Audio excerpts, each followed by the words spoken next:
Six guy, he a visionary. You know what? Something is rotten in Denmark. I got to tell you, that little nugget and that Teresa picked up on this.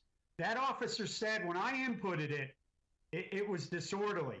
And I think I did it in 2015, and I couldn't touch it once I put submit. That draws a conclusion, and defense attorneys are going to latch onto that there's confirmation bias, there's hanky-panky, and someone later on changed the narrative and altered that report.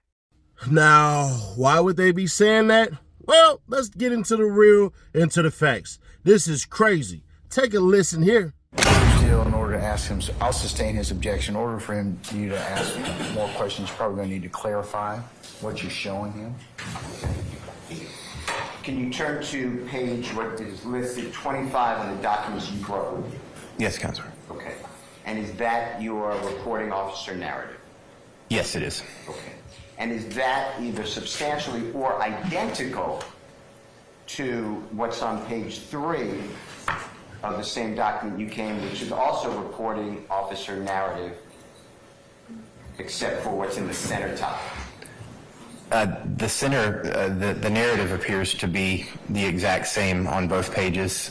There is slightly different wording at the top and at the bottom. Now, my question to you is, do you know how on page 25, whether you put in disorderly conduct in the center for the offense? To be honest with you, I do not recall how I termed it. All right. Can you explain to the ladies and gentlemen of the jury how the report, your report, got changed or altered from page 3 to page 25, specifically from the offense, like you told the ladies and gentlemen of the jury what you were looking at, assault, intimidation versus disorderly conduct? Can you explain to them how that changed? Unfortunately, I do not. When we file an incident report, we select a crime type or types. It is chosen by the reporting officer. Once we submit that report, we don't have the ability to change the type, the narrative, anything.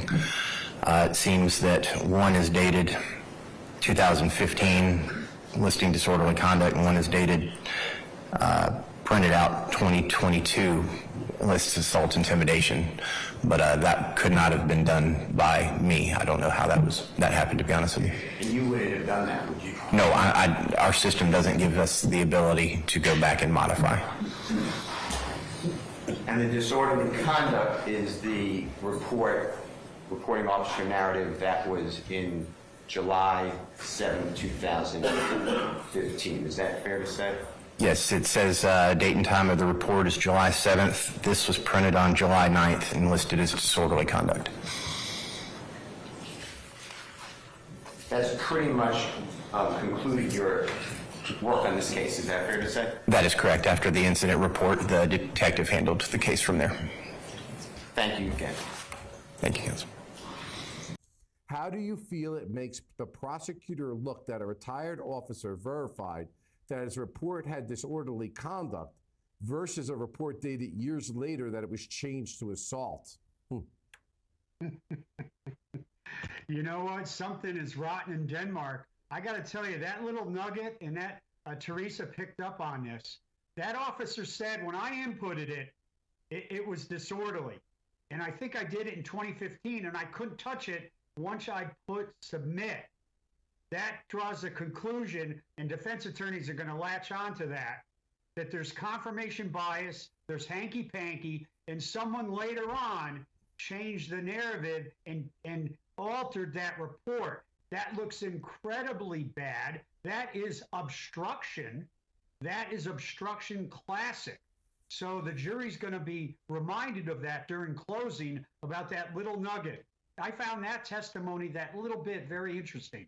Brian, I was very disconcerted to hear because I'm seeing more and more of this going on. And I go back in a day where there wasn't monitoring reports. And if you pushed the button, it logged it and it had a number associated with it. I'm seeing more and more of this creative police report writing or things changing and you get a record that says something different. When you try to drill down on it, all of a sudden nobody has any idea how the system works. Nobody. It's amazing to me. And of course, in the real world, trying to get a judge to say, Judge, we want information on the computer system, the IT. You get kind of pushback. Well, that's a fishing expedition. No, here a report has changed. And as a defense lawyer, with the skill set that you have here, to Gene's point, as a prosecutor, I'd be cringing. But in a case like this, I mean, it almost looks like they're just setting up the pieces here. This is bad. I mean, if I'm the defense attorney here, my question becomes, come summation, who's the enterprise? Like, who's the group of people that are piecing things together to do something criminal?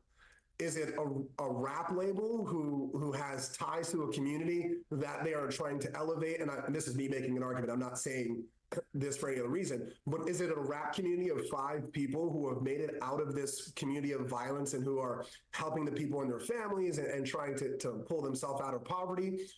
Or is it law enforcement who can't understand or seem to really give us explanations as to how something goes from disorderly conduct to assault, how a case seems to get strengthened over time and over years just by the flick of a couple of keystrokes? I think whenever you're a defense attorney, and oftentimes you find this in the middle of a trial, you don't usually see this in discovery. Whenever you see an opportunity, kind of plant that conspiracy bug in a juror's mind of something is, to Gene's point, something's wrong in Denmark or there's hanky-panky going on. That really helps a defense when it comes to a jury to say, there's not only reasonable doubt in what we do see, there's reasonable doubt in probably what we don't see based on the conduct of these officers. Yeah, that is such great analysis from both of you guys. And if I were the prosecutor on this case, and I did not know about this, I would be telling my people, you go down there and you find out what went on here so that hopefully I have an explanation that I can give to the jury down the road. Because to your point, if they change this, what else did they change? It is not a good look for prosecutors. And having been one, I would not be happy about this. We're going to take a quick break. Brian still has enough people around to know to catch something like that. So please believe, if those lawyers knew that, and even me going back and listening like, oh, wow. How do y'all change reports?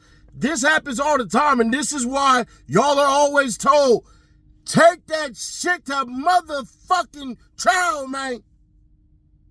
Because, nigga, how the hell? You just said in one breath, well, when I put it in there, it's stuck like this. Boom. You can't do nothing.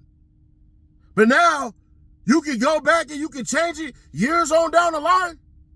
Bro, I'm telling y'all like this goes on in more cities than y'all care to think about. This is why y'all don't say yes to a bunch of stuff and why more people should start taking stuff to trial. But it is what it is. Them reports, a lot of them reports be fake as hell, but because these cats cop out, this what happens a lot. Commonly. Y'all got to remember, this is the state. This ain't even the feds. So to that I say, Brian Still, make sure you destroy their whole entire credibility and stuff like that when you can. And on the real, me personally, know what I know? I would have tried to get that man dismissed right there. Brian Still was kind of trying to do that, but Glanville is obviously biased towards the goddamn prosecution, bro. He ain't in favor of nobody but the prosecution, and that just goes to show. So I'm gonna be fair, square, obvious, and honest, bro. It is what it is. It just is what it is. Subscribe, turn on the bell, stay notified, share to keep your people aware. The only place to come to when it comes down to that Young Thug news, as far as the reactions and stuff like that, other than, you know, Miss Infamous Sylvia. Because if I don't say Miss Infamous Sylvia, she gonna be on my top, bro. But we'll definitely be recapping it for the night, but I thought y'all definitely needed to hear that. That is crazy. But let me know y'all thoughts on this one, man. What do y'all think should happen? Clearly, y'all heard what the lawyer said. And since I'm the hood lawyer, I haven't passed an LSAT. I haven't taken a bar for some of you stupid idiots. It's just a moniker that I have because I know law. I just never went to law school. But let's see what y'all want to. I mean, I'll be curious to see what the hell y'all think of this. What's really hood when I'm through the hood? Nothing be said, we got it overstood. The team fed, yeah, it's really good. Put that on everything, bro, you're never good. What's really hood when I'm through the hood? Nothing be said, we got it overstood.